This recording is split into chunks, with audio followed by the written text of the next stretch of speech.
আগের বার 85,000 দিয়েছিলাম, এবারে 90 করি।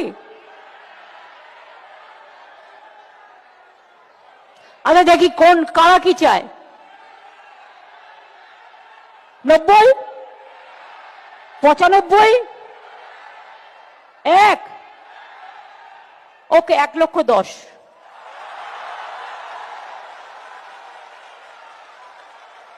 খুশি তো?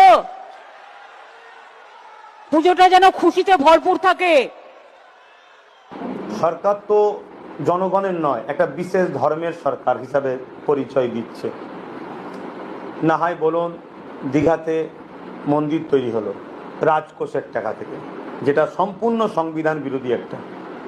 ঠিক তেমনই প্রতি বছরে পুজোকে উপলক্ষ করে সরকার টাকা দেয়।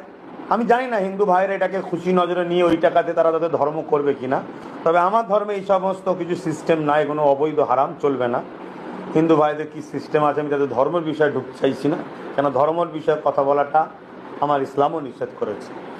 কিন্তু এই অর্থ দিয়ে মূলত হিন্দু ধর্মের ধর্মীয় পুজোগুলোকে